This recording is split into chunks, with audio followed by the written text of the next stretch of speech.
Vamos começar com esse texto que já foi lido aqui. João capítulo 16. Essas palavras foram pronunciadas pelo próprio Jesus na noite em que foi traído, em algum ponto entre o cenáculo e o jardim do Getsêmani. Tenho o costume de dizer que quando você compreende as circunstâncias em que determinadas coisas são ditas, muda a sua percepção em relação a essa mensagem, a essas palavras. Jesus sabia exatamente que teria muito pouco tempo com seus discípulos, ele respirava seus últimos instantes com os discípulos. E quando você sabe que está de partida, e você tem essa noção, e você se importa com alguém, você transmite uma mensagem importante para essa pessoa. Foi o que Jesus fez aqui. Nos versos 2 e 4 do capítulo 16 de João, ele nos deixa realmente em estado de alerta, por conta do teor dessa mensagem. Nós lemos assim: vocês serão expulsos das sinagogas. De fato, virá o tempo quando quem os matar pensará que está prestando culto a Deus. Verso 4, eu estou dizendo isto para que quando chegar a hora, lembrem-se de que eu os avisei. Não disse isso a vocês no princípio, porque eu estava com vocês. Essa realmente é uma mensagem extremamente impactante. Porque você tem uma audiência de uma dezena de pessoas. Jesus sabe que o que vai acontecer com ele nos próximos instantes. E ele, ao contrário de toda a expectativa gloriosa que os discípulos tinham em relação ao reino que ele estava estabelecendo, ele apresenta uma perspectiva sombria, ele apresenta uma perspectiva sofrível, ele apresenta uma proposta daquelas que você, se quer vender um produto, você vai... essa é a parte que você coloca em letrinhas miúdas, bem pequenininhas, lá no final do contrato. Porque você não quer que a pessoa desista do negócio. Mas não, Jesus não dourou a pílula. Jesus não enfeitou o pacote que ele estava vendendo. Ele diz aos seus discípulos: olha, vai ficar difícil para vocês, vai ficar complicado para vocês. Mas essa não é uma mensagem a 11 pessoas na intimidade de um jardim, numa noite, véspera de feriado em Israel. Essa é uma mensagem que se transporta pelos séculos da história cristã e atinge aqueles que decididamente resolveram seguir o Mestre e que sofrerão pressão por isso. E ele dá um detalhe adicional: vai chegar o momento em que vão querer matar vocês achando o quê? Achando que estão prestando um culto a Deus. E meus irmãos, eu sinceramente não sou muito apressado em censurar algumas pessoas que, ao estudarem a história, se incomodam com os abusos da religião e da fé. Porque em nome da fé e da religião, em nome do próprio Deus, quantas atrocidades já foram cometidas na história da humanidade. Quantas coisas feias, e as pessoas acham que estão fazendo a coisa certa, um zelo mal direcionado. Quem sabe uma das figuras mais representativas do zelo mal direcionado seja o apóstolo Paulo, que fez o que fez, e depois, quando caiu a ficha, ele ficou com tanta vergonha, com tanto remorso, com tanta culpa. Às vezes, no nosso dia a dia da igreja, às vezes na condução da nossa casa, às vezes na administração do nosso lar, muitas vezes nós fazemos sofrer os outros achando que estamos fazendo a vontade de Deus. E nós temos que tomar cuidado com isso. Pois bem, o teor das mensagens do mês de novembro variaram muito. Se você tem uma boa memória, você vai saber que a gente começou o mês falando de traumas. A gente começou o mês falando de como Deus pode transformar coisas ruins em coisas muito boas. Você deve lembrar também que no sábado seguinte nós fizemos aqui um estudo denso, profundo sobre o estado do homem na morte, o plano que Deus tem. A gente também na semana passada viu aqui um evento histórico que esbarra com a profecia, o que fundamenta todo esse feriado de agradecimento, de ação de graças. Pois bem, hoje nós vamos, diferente de todas as outras 3 mensagens do mês de novembro que eu ministrei aqui, hoje nós vamos entrar na profecia propriamente dita. E agora eu vou pedir para você ir até Apocalipse capítulo 13. A segunda parte do capítulo 13, a partir do verso 11.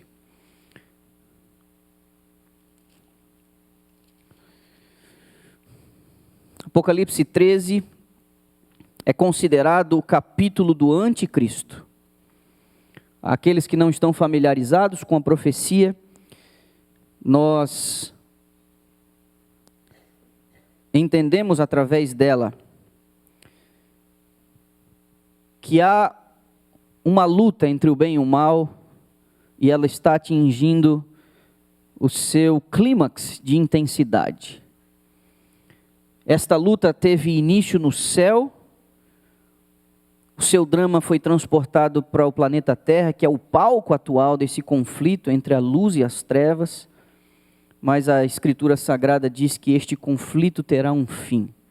Hoje nós vamos estudar uma porção desta última batalha entre o bem e o mal. E o Senhor, em sua bondade, revelou ao seu servo, o profeta, alguns detalhes deste conflito que nos ajudam a compreender o cenário no qual nós estamos inseridos.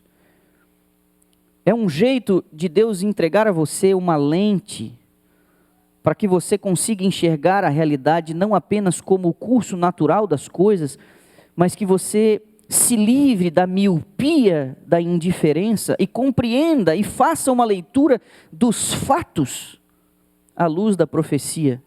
Deus, de certa maneira, está querendo dizer a mim e a você: eu tenho o controle da história, eu tenho o curso da história nas minhas mãos. E Deus, em sua bondade, Ele nos dá essa pista, porque existem momentos em que você olha para si, você olha ao seu redor e você diz o seguinte: gente, não tem mais no que se apoiar. Onde esse mundo vai parar? Como que as coisas chegaram nesse ponto? E alguns são tentados a imaginar de que não há Deus. E que se houver Deus, Ele não interage. E se há um Deus e Ele não interage, Ele é no mínimo sádico, porque Ele olha essa bagunça toda e não faz nada. Não, Deus está querendo nos dar pistas através da revelação bíblica de que Ele está de olho e que Ele vai agir. Tem agido e vai agir de uma maneira decidida, de uma vez por todas, para nos livrar dessa situação extremamente complicada em que nos encontramos. Eu queria dizer a você que os 10 primeiros versos do capítulo 13, você vai ver a descrição de um primeiro animal. Ele tem semelhança de um leopardo e outras características de urso e por aí vai. É um animal, é uma besta que se levanta do mar. Isto é um símbolo, porque o Apocalipse se empresta de linguagem simbólica. Um símbolo para identificar uma entidade político-eclesiástica que dominou a história e a consciência dos homens na Idade Média e que terá um novo protagonismo nos últimos tempos da história terrestre. Nós vamos nos concentrar no segundo bloco, a partir do verso 11 até o 18, onde aparece uma segunda besta, um segundo animal, uma segunda força, essa que se levanta da terra. Lemos assim, a partir do verso 11, capítulo 13 de Apocalipse. Vi ainda outra besta emergir da terra. Possuía 2 chifres, parecendo cordeiro, mas falava como dragão. Exerce toda a autoridade da primeira besta na sua presença. Faz com que a terra e os seus habitantes adorem a primeira besta, cuja ferida mortal fora curada. Verso 13. Também opera grandes sinais, de maneira que até fogo do céu faz descer a terra diante dos homens. seduz os que habitam sobre a terra por causa dos sinais que lhe foi dado executar diante da besta, dizendo aos que habitam sobre a terra que façam uma imagem à besta, aquela que, ferida a espada, sobreviveu. E lhe foi dado, diz o verso 15, comunicar fôlego à imagem da besta, para que não só a imagem falasse, como ainda fizesse morrer quantos não adorassem a imagem da besta. A todos, pequenos, grandes, ricos, pobres, livres, escravos, faz que lhe seja dada certa marca sobre a mão direita ou sobre a fronte, para que ninguém possa comprar ou vender, senão aquele que tem a marca, o nome da besta ou o número do seu nome. E aqui está a sabedoria: aquele que tem entendimento, calcule o número da besta, pois é número de homem. Ora, esse número é 666. Eu e você já nos esbarramos tantas vezes com essa mensagem. Tradicionalmente, temos interpretado esse animal que sobe da terra como a nação americana, que impõe a marca da besta, e quem impõe, melhor dizendo, a marca da besta, não é o animal que sobe do mar, mas o que sobe da terra, e isso fica claro como cristal na leitura do texto. Não é o sistema papal representado no primeiro animal que sobe do mar, que vai impor o decreto. Segundo a profecia, a nação americana é que vai impor sobre o mundo a sua autoridade. E eu parto hoje aqui do pressuposto de que você já tem sedimentado aí quem são as bestas e o papel que elas exercem. Nós vamos especificamente estudar como se dará esta imposição e a criação dessa imagem por parte da nação americana em parceria com o sistema católico romano apostatado. Todos nós sabemos que os Estados Unidos são uma potência, em 3 áreas especificamente. Os Estados Unidos são uma potência bélica, o maior exército do planeta, a maior força bélica do planeta. Também nós entendemos que os Estados Unidos são uma força econômica, é uma potência. E quando alguns chegam a suspeitar que existem alguns países tentando e ameaçando o poderio norte-americano, eles, num movimento aqui, considerado por alguns economistas como protecionistas, ou algo não muito globalizado, algo irresponsável, algo nacionalista, o mundo inteiro treme, porque eles continuam dando as cartas, influenciando o valor das moedas de todos os demais países. Não há dúvida de que os Estados Unidos são uma potência econômica, mas os Estados Unidos também são uma potência cultural.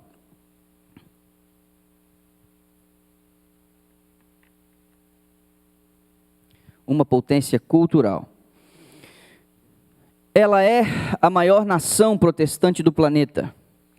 E embora o domingo seja um filho do papado, essa imposição civil não virá pelo papado. E essa é a besta da terra quem vai impor a sua autoridade. E aqui existe uma mística que nós precisamos desfazer na mente de muitos, quando ficam olhando e olhando e olhando a questão da imposição do domingo e o decreto dominical, olhando para aquilo que acontece no Vaticano. Entenda, meu amigo, este episódio da profecia não tem o seu iniciar, não tem o seu start na Europa, mas aqui no país onde nós vivemos. No volume 2 do livro Mensagens Escolhidas, a página 81, nós lemos assim. Eu acho que eu vou precisar... Lemos assim. Pode ser que eu precise de ajuda aí em cima. A imagem da besta será formada antes que termine o tempo da graça. Isso será a grande prova para o povo de Deus, pela qual será decidido o seu destino eterno. A pergunta: que imagem é essa? Já que o destino da igreja será influenciado, o destino dos homens será influenciado por essa imagem, a pergunta é: que imagem é essa? Isso tem que ver com um sistema político religioso tão intolerante e perseguidor como foi no tempo da Idade Média. Assim, agiria conforme a imagem e semelhança da primeira besta. E aí eu vou convidar você a acompanhar esta citação do livro O Grande Conflito, a página 443, se alguém quiser as referências ou os textos mais tarde eu posso passar. Essa imagem que vai influenciar o destino dos homens, ela é feita pela besta de 2 chifres, e é uma imagem da primeira besta. É também chamada imagem da besta. Portanto, para sabermos, palavras da serva do Senhor, o que é a imagem e como será formada, devemos estudar as características da própria besta do mar, o papado.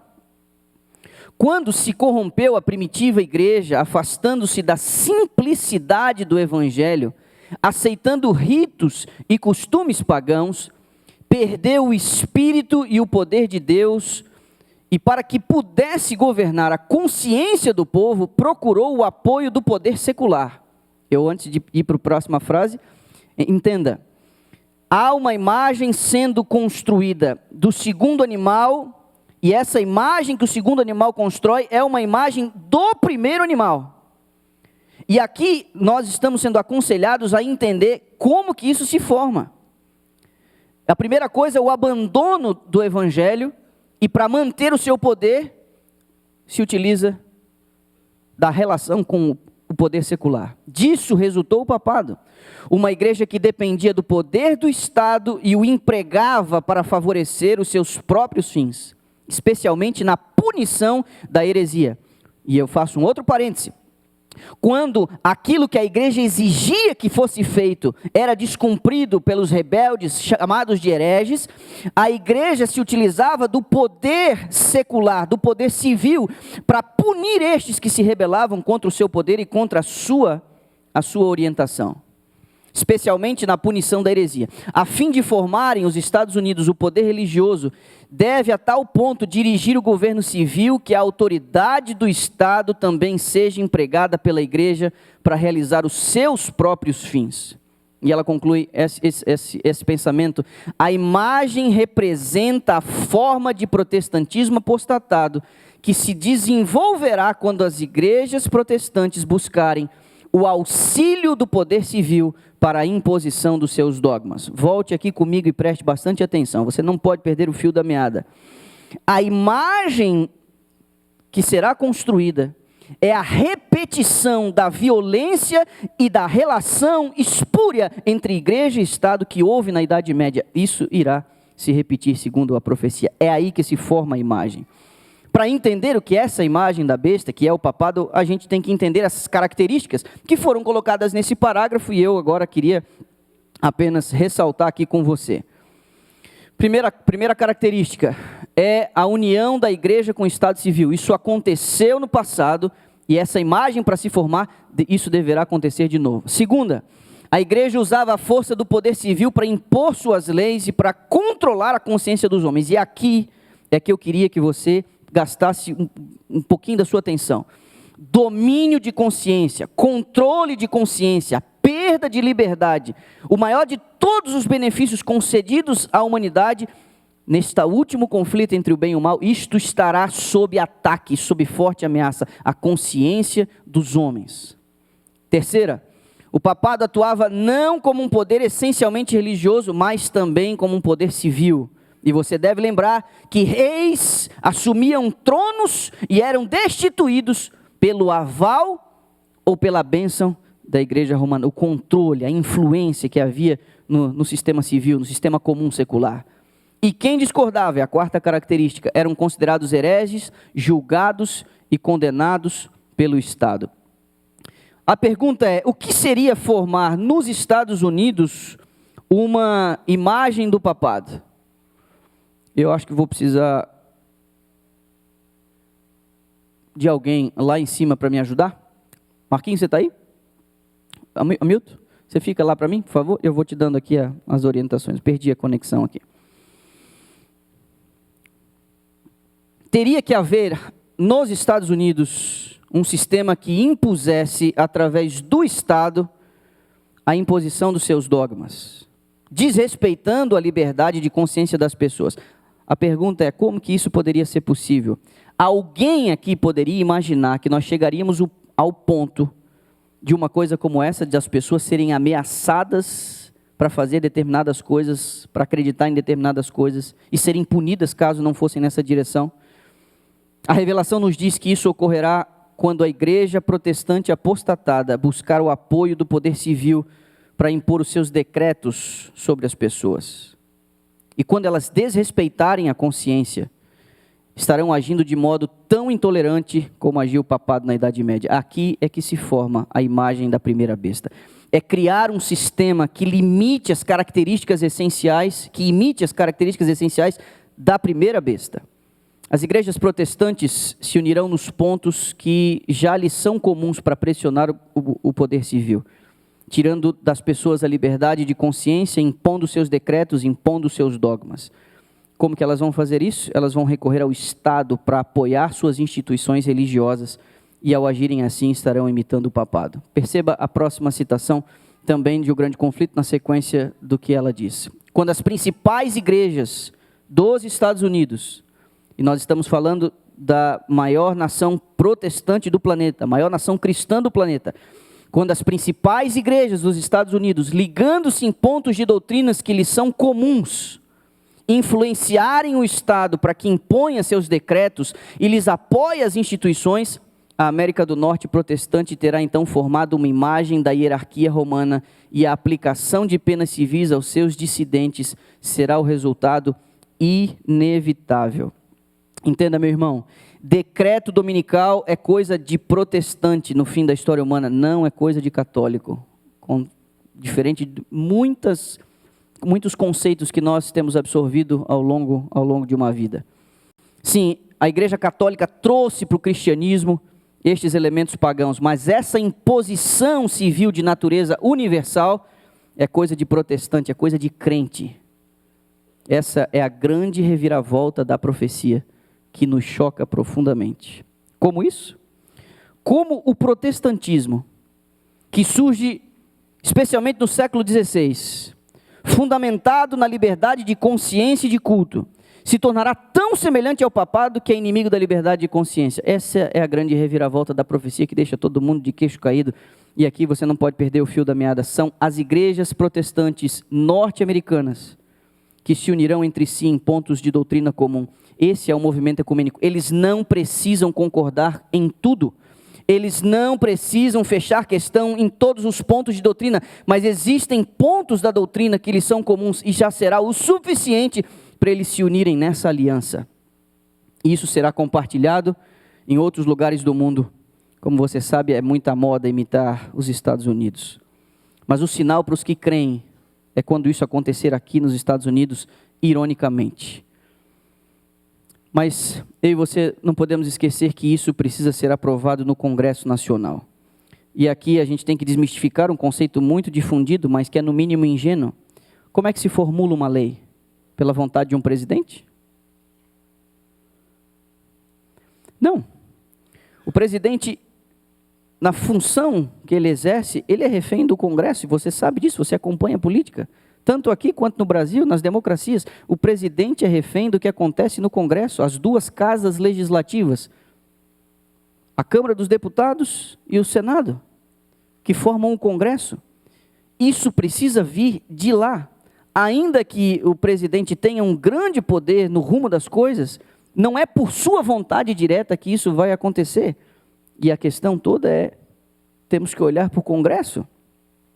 É necessário, numa democracia, que se promulgue a lei no Congresso Nacional.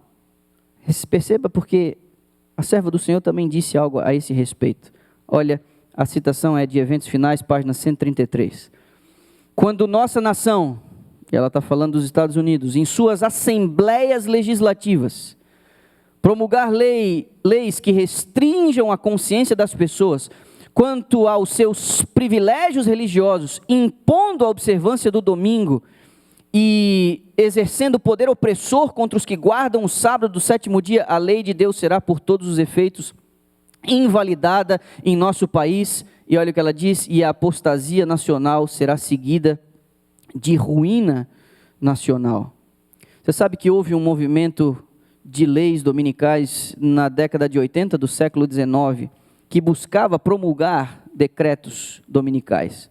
A esse respeito, Ellen White também tem algo a nos dizer. Mesmo livro, página 125, diz assim: o movimento dominical está agora, ela está falando viva, década de 80, século XIX, 1880, década de 1880, agora abrindo caminho nas trevas. Os líderes encobrem a verdadeira questão e muitos que se unem ao movimento não percebem para onde propende a tendência oculta. Eles estão agindo como cegos. Não veem que se um governo protestante abandona os princípios que deles fizeram uma nação livre e independente e pela legislação introduz na Constituição princípios que propaguem a falsidade e ilusão papal, eles estão se lançando nos horrores romanos da Idade Média. Isso ela disse enquanto viva lá atrás, século XIX. Ela também diz assim, na sequência: muitos há, mesmo entre os que se empenham nesse movimento em favor da imposição do domingo, que se acham cegos aos resultados que seguirão a essa nação. Não veem que golpeiam diretamente a liberdade religiosa. Muitos existem que jamais compreenderam as reivindicações do sábado bíblico e o falso fundamento sobre o qual repousa a instituição do domingo. E ela conclui: os que se empenham em conseguir uma emenda à Constituição para obter uma lei que impõe a observância do domingo, mal compreende qual vai ser o resultado: uma crise iminente. Meu irmão, não é coisa de papa, não é coisa de presidente, é coisa do Congresso. E você não pode perder essa dimensão profética. Coisa do Congresso por causa de quê? É interessante porque Deus, em sua bondade, trouxe para a gente luz, para a gente poder compreender as coisas e entender quando elas começarem a acontecer. Por que cargas d'água? Um Congresso Nacional, neste país onde foi estabelecido sob os pilares da liberdade, onde as pessoas saíram de um contexto opressor para vir para cá, para poderem exercer a fé, para poderem ser livres. Muito mais do que a exploração de um novo mundo, era conseguir viver de acordo com sua fé. Como que foi parar desse jeito? A ponto de a profecia indicar que este país vai trair os pilares que o construíram, a ponto de restringirem a liberdade de consciência das pessoas. Como que foi parar desse jeito? Ela nos dá uma pista. Eu vou lhe dizer, algumas dessas coisas não faziam o menor sentido para mim alguns anos atrás. O menor sentido. Mas olha o que ela diz, página 578 do livro Grande Conflito. A corrupção política está destruindo o amor à justiça e a consideração para com a verdade. E mesmo na livre América do Norte, governantes e legisladores, a fim de conseguir o favor do público, cederão ao pedido popular de uma lei que imponha a observância do domingo. Eu destaco aqui apoio popular, pressão popular. Você consegue perceber o quebra-cabeça se montando? Nós estamos numa crise moral tão grande, que o povo vai pressionar o Congresso para que haja uma mudança de caráter religioso na Constituição, uma emenda na Constituição. E alguns podem imaginar quão efetiva seria a pressão popular. Meu irmão, na última eleição presidencial, nós vimos aqui acontecendo uma coisa realmente inimaginável. Eu não sou ingênuo de entrar na questão aqui, direita, esquerda, azul ou vermelho. Eu não sou besta de entrar nisso. O meu papel é ajudar a igreja a compreender que o plano de Deus está em desenvolvimento. E o que nós vimos na última eleição é um homem que se dizia cristão e que em todo o seu histórico e passado, toda a sua biografia desalinhada aos valores cristãos, mas que foi apoiado pelas igrejas protestantes, em sua maioria neste país. E foi por este apoio popular, religioso, que esse homem chegou ao poder. Recentemente, um vizinho meu, pastor aqui de Dallas, disse, isso está disponível, documento do domínio público.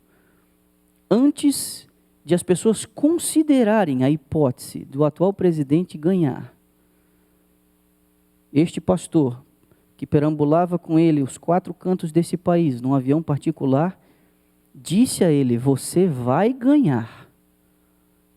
Ao que ele respondeu: você acha realmente que eu vou ganhar? Você vai ganhar. E quando você ganhar, não esqueça da agenda que a gente está formando aqui. Não esqueça da nossa agenda. Aqueles que avaliam a história, a condição atual da política, conseguem perceber uma incoerência entre aquilo que as igrejas protestantes, que são consideradas de extrema direita, com os valores e a biografia daquele que hoje exerce o poder e atende esses requisitos, essa agenda dessas igrejas. E eu estou lhe dizendo isso porque há alguns anos atrás, quando as informações não eram tão abertas, quando a internet não exercia tanta força, quando tudo que se faz aqui, daqui a 2 minutos está todo mundo sabendo, eu olhava para esses negócios e dizia: eu não sei como é que isso aqui vai acontecer, e eu vou lhe dizer agora. É plenamente viável. O que ela diz aqui nesse texto é que a pressão popular, a corrupção está tão grande, a desilusão está tão grande, sabe, tão grande, que a pressão popular vai fazer com que eles, para conseguirem o apoio e se manterem no poder, eles cedam às exigências de uma igreja protestante apostatada, para que nessa emenda da Constituição, a imagem da besta se forme, que é a ameaça à consciência, ameaça à liberdade. Como que isso poderia ser possível? Quando estas coisas foram escritas, gente, há em torno de 120, 130 anos atrás, alguém poderia olhar para esse tipo de revelação e dizer: essa senhora está completamente maluca. Isso aqui não faz o menor sentido. Isso aqui não faz o menor sentido. É Deus dizendo: eu não perdi a mão. Eu não perdi a mão. Agora, por que a besta da terra faria uma imagem para que a outra besta pudesse ser... Por que ela não faria para si mesmo? Por que ela não faria para si mesmo? Aqui existe um outro texto. Testemunhos Seletos, volume 2, diz assim: quando nossa nação abjurar os princípios de seu governo de tal forma que vote uma lei dominical, nesse próprio ato o protestantismo dará a mão ao papado, e isso não será outra coisa senão dar vida à tirania que há muito aguarda, ansiosa, sua oportunidade de saltar de novo para o despotismo ativo. Nesse ato, eles estarão prestando uma homenagem. Não precisa ser explícito para se render essa homenagem. Adorem lá, olhem para lá, respeitem lá, isso não precisa ser explícito. Nesse ato você honra aquele que através do domingo declara a sua autoridade. É a autoridade, o pai do domingo é o papado. E nesse sentido, ele será adorado porque tem a paternidade dessa doutrina. Mas você não pode perder a sequência, e essa não é uma iniciativa papal, repito. O apelo popular vai levar os governantes a promulgarem essas leis. E quando isso acontecer, meu irmão, este assunto será discutido abertamente, chamando a atenção para a questão entre sábado e domingo. A causa será então agitada e o mundo inteiro vai conhecer a causa nesse contexto, numa velocidade que nós já estamos acostumados a ver por conta da tecnologia e da globalização. Ninguém tomará qualquer decisão sem antes ter um conhecimento inteligente sobre essa questão. E isso será de proporções universais. É justamente nesse processo de restrição da liberdade que se forma a imagem, se desperta o espírito perseguidor do papado. Será quando a ferida mortal, de fato, poderá ser considerada curada. Porque esse processo ainda continua. Alguns julgam o Tratado de Latrão, alguns julgam a devolução do território, o estabelecimento do Estado, do Vaticano como um país, como coisas assim do tipo. Mas não, essa ferida ela será curada de fato quando ela voltar a exercer não apenas a influência religiosa, mas a opressão através do braço político. Porque aí sim ele voltará a ter seu poder temporal. Eventos finais ainda. Isso, como eu disse, não é apenas religioso, mas também civil. Leis impondo a observância do domingo como sábado ocasionarão uma apostasia nacional dos princípios do republicanismo em que se baseia o governo. A religião do papado será aceita pelos governantes e será invalidada a lei de Deus. E aí eu de novo digo, como poderia uma república abandonar o princípio de liberdade unindo a igreja e Estado? A maior democracia do planeta, restringindo a liberdade das pessoas. É realmente inimaginável. Os protestantes, diz a senhora White, lançarão toda a sua influência e poder ao lado do papado. Por um ato nacional, impondo o falso sábado, eles darão vida e vigor à corrompida fé de Roma, avivando sua tirania e opressão da consciência. E ela continua. A profecia do capítulo 13 do Apocalipse declara que o poder representado pela besta de chifres, semelhantes aos do cordeiro, fará com que a terra e os que nela habitem adorem o papado, ali simbolizado pela besta semelhante ao leopardo. Essa profecia se cumprirá quando aquela nação impuser a observância do domingo que Roma alega ser um reconhecimento especial de sua supremacia. E aí, alguns podem imaginar, como é que esse negócio de sábado e domingo vai ser a pedra de toque, o ponto de toque? Porque esse será o ponto de litígio, quando a liberdade estiver ameaçada. Esse será o ponto de litígio, o ponto de separação. Mas isso ainda não aconteceu. A gente tem que entender que tem muita gente sincera espalhada por tudo quanto é canto, em tudo quanto é igreja. Gente que crê com toda a força e com todo o coração de que o que está fazendo é a coisa certa. Isso tem acontecido em todos os lugares, em todas as épocas, ao longo da história da humanidade. E alguns podem imaginar, dando asas à imaginação do que seria esse sinal da besta, a marca da besta e tudo mais. Observe o que a serva do Senhor diz a esse respeito, é o penúltimo texto que eu queria ler com você. Ninguém, ela diz, recebeu até agora o sinal da besta. Ninguém. Ainda não chegou o tempo da prova.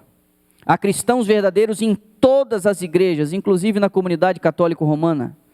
Ninguém é condenado sem que haja recebido iluminação, nem se compenetrado na obrigatoriedade do quarto mandamento.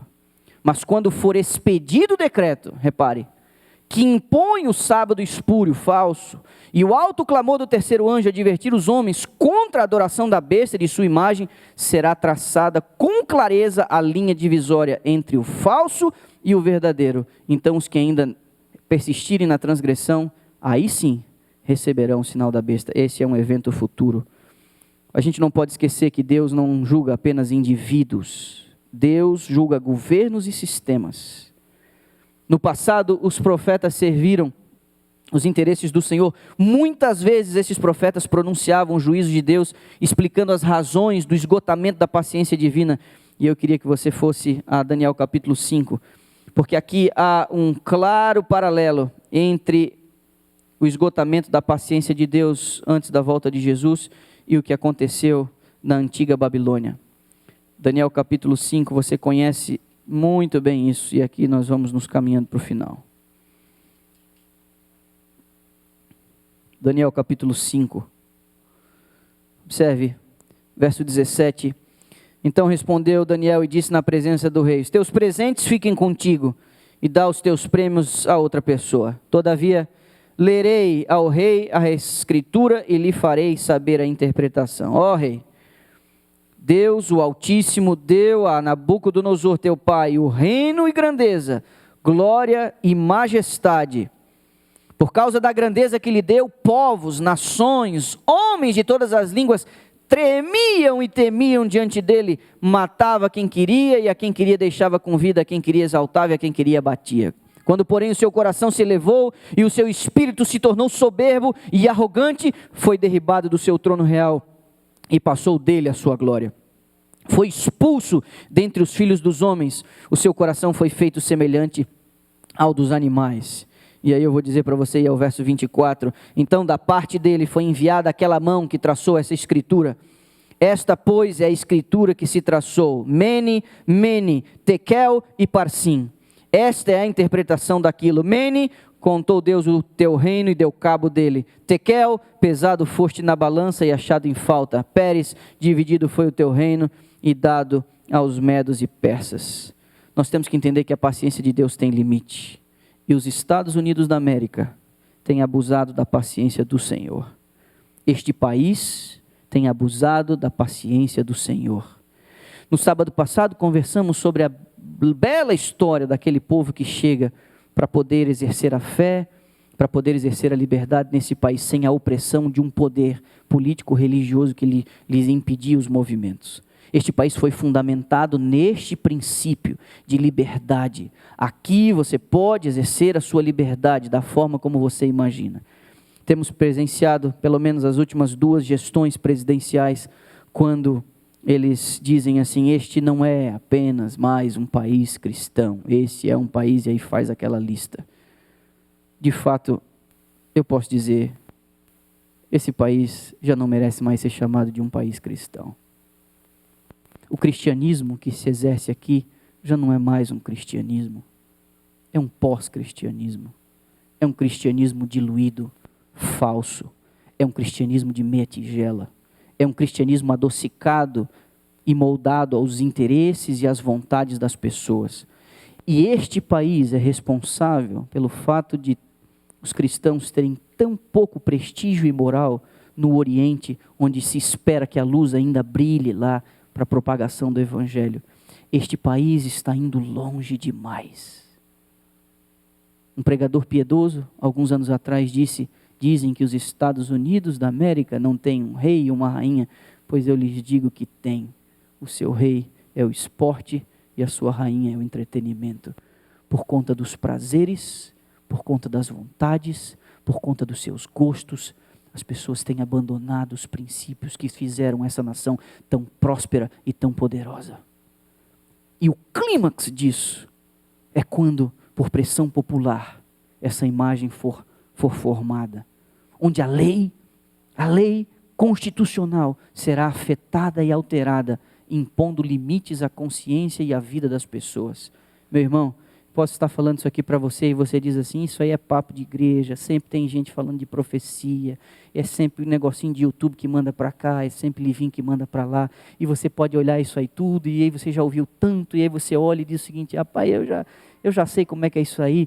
Houve um momento em que se pregava sobre isso aqui na frente da igreja, e você chegava a ficar até um pouco assustado, voltava para casa meio assim impressionado, e dizia: meu, cara, a coisa vai ficar feia. Mas hoje você já ouviu tanto, já está tão acostumado, já falaram tanto, já deram curso aqui sábado à tarde, já fizeram classe, a lição no início desse ano foi sobre isso, você já ouviu, e já não chega mais, já não toca mais, já não comove mais, já não sensibiliza mais, porque você já está careca de saber. E aí, nós vamos nos acostumando com esse negócio, sem as impressões devidas, porque você acha que Deus achou por bem avisar antes que as coisas seriam desse jeito? Você acha realmente que Deus quer nos cansar com esses detalhes, com esse monte de símbolos, com essa montoeira de figura de linguagem aqui, para confundir, e aí para chegar para uma meia dúzia de mais espertinhos que são interessados e que gostam de estudar, e aí chega aqui e vão traçando aqui esses símbolos, explicando apenas para isso? Não, meu irmão, não. Sabe o que está em jogo aqui? O que está em jogo aqui é uma luta entre o bem e o mal, e eu percebo que muitos cristãos abandonam o caminho da fé, e sabe o que eles dizem quando abandonam o caminho da fé? Eu quero ser feliz, eu quero ser livre para fazer o que eu bem entender. Mas você sabe quando que os Estados Unidos da América vão atingir o limite da paciência de Deus? Sabe quando? Quando eles ameaçarem a liberdade dos seus habitantes.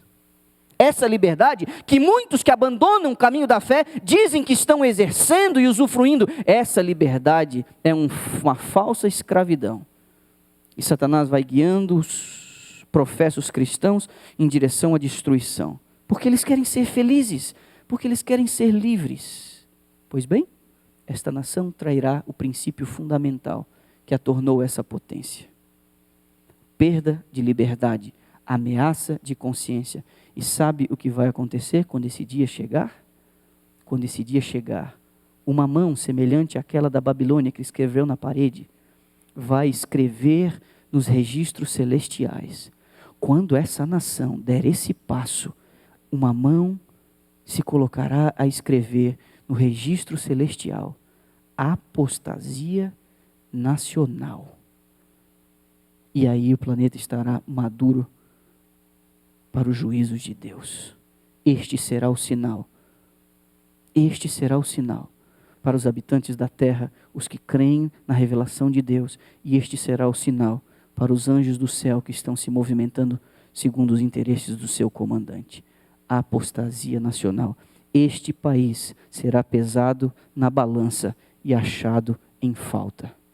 Ironicamente, este país. O povo dos Estados Unidos, último texto, tem sido um povo favorecido. Mas quando eles restringirem a liberdade religiosa, renunciarem ao protestantismo e apoiarem o papado, a medida de sua culpa estará cheia e nos livros do céu será escrito apostasia nacional. Meu irmão, vivemos numa época sensível, difícil. Hoje entendemos um pouco mais sobre essa questão. Ainda que você não seja um expert na profecia, ainda que você não tenha os textos de memória, ainda que você não consiga fazer todas as conexões a ponto de sentar com alguém e explicar do começo ao fim como esse negócio vai se dar, você tem que entender uma coisa: uma luta está sendo travada. E no fundo, a luta tem que ver com a consciência que as pessoas têm, o exercício da fé, a crença e a obediência ao assim diz o Senhor, ou às tradições e instituições humanas. Mas sabe o quê? Sabe qual é a grande cilada nesse negócio? É que os adventistas do sétimo dia já sabem disso faz tempo. E alguns podem pensar assim: quando isso começar a acontecer, eu ajeito a minha vida. Essa é a cilada. É um condicionamento espiritual. Quando isso começar a acontecer, se você já não tiver se preparado antes, a profecia diz que você vai se tornar um grande inimigo contra o povo de Deus. Você vai olhar para aqueles que desejarem fazer a coisa certa como fanáticos, intolerantes, e você se volta contra os seus irmãos. Aí você me diz: mas pastor, como é que se prepara para esse momento então? Meu irmão, creio que nós estamos abrindo concessões em questões sensíveis da nossa fé. Estas concessões, esses pequenos detalhes que a gente faz aqui e ali na nossa rotina, estão nos condicionando a quando a nossa cabeça tiver a prêmio, a gente não vai estar preparado para segurar a onda. Você não vai aguentar o tranco. E sabe, nesses detalhezinhos em relação ao sábado, sabe como é que a gente começa a aprender algumas coisas? Eu me sentiria bastante frustrado em entender e saber que alguns de nós, ao deixarmos este recinto, vamos almoçar num restaurante aí na esquina, em plena hora do sábado. Alguns de nós já perdemos a noção de que nós devemos nos condicionar para chegar nesse dia com as coisas arrumadas em casa, com as coisas prontas, com as coisas feitas. É nesses pequenos detalhes. Você demonstra fidelidade a Deus no cuidado da sua roupa, no preparo, em chegar no sábado. Você e eu não podemos viver uma rotina louca durante a semana e dar uma freada, como se você tivesse eu tenho falado isso nas visitas, como se você estivesse dirigindo um caminhão carregado e o sinal fecha, de repente você mete o pé no freio com a carga que você tem atrás, você não consegue frear antes do cruzamento, você vai invadir o sinal vermelho. Assim tem sido. Eu e você precisamos almejar o sábado, nós precisamos nos preparar para o sábado. É nesses detalhes da vida diária que eu e você respeitamos a instituição divina. Eu e você precisamos nos desligar desse negócio aqui nas horas do sábado. Nós precisamos aprender a guardar o sábado usando esse negócio aqui. Quando eu era criança, não se ligava a televisão em casa, porque era sábado. Mas hoje não precisa nem ligar a televisão, você está aqui. E meu irmão, deixa eu dizer para você, você que se arriscou a dar um aparelho desse aqui para o seu filho, você é responsável por como ele usa isso aqui na hora do sábado. Seu filho está transgredindo o sábado e você está sendo cúmplice desse ato. Noticiazinha, Twitter, Instagram, Facebook, um monte de coisa que não tem nada a ver com as horas do sábado. Aí eu vou te dizer, eu nem preparado e vim hoje aqui pela manhã para dizer isso aqui que eu estou dizendo para você. Nem está aqui no meu papel aqui, nem está aqui. Mas sabe por quê? Eu estou impelido pelo Espírito de Deus e convencido de que nós nos preparamos para a batalha final, quando o pescoço estiver a prêmio, nas coisas comuns do dia a dia. Uma aliança espúria está sendo formada com os poderes da terra. Quem somos nós para resistir a isso? Quem somos nós? Nós não vamos ter força, a menos que nos condicionemos a isso em nossa rotina, em nossos hábitos. Cuide com as conversas que você tem no dia sagrado. Cuide com o que você comenta. Cuide com o que você fala. Cuide para que a sua mente não se absorva com aquilo que está para acontecer na segunda ou no dia seguinte. Cuide. Você tem que encontrar mecanismos para se blindar dessa sua inclinação carnal. É assim que se prepara para aquela batalha final. Foste fiel no pouco, sobre o muito te colocarei. Senão não vai. Nós não vamos aguentar. Vai ser muita pressão. Muita pressão. São os poderes, as maiores potências do planeta contra uma meia dúzia de gente.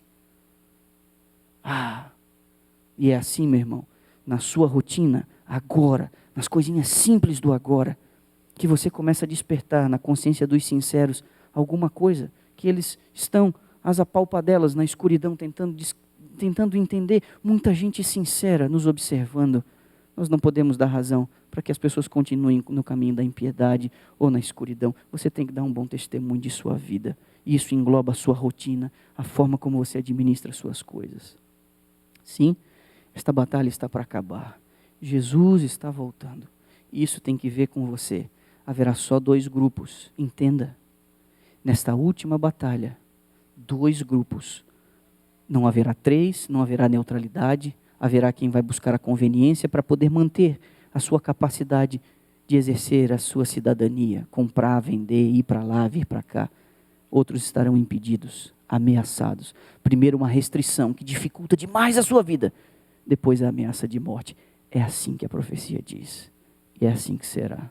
E que Deus tenha piedade de todos nós. Que Deus te abençoe.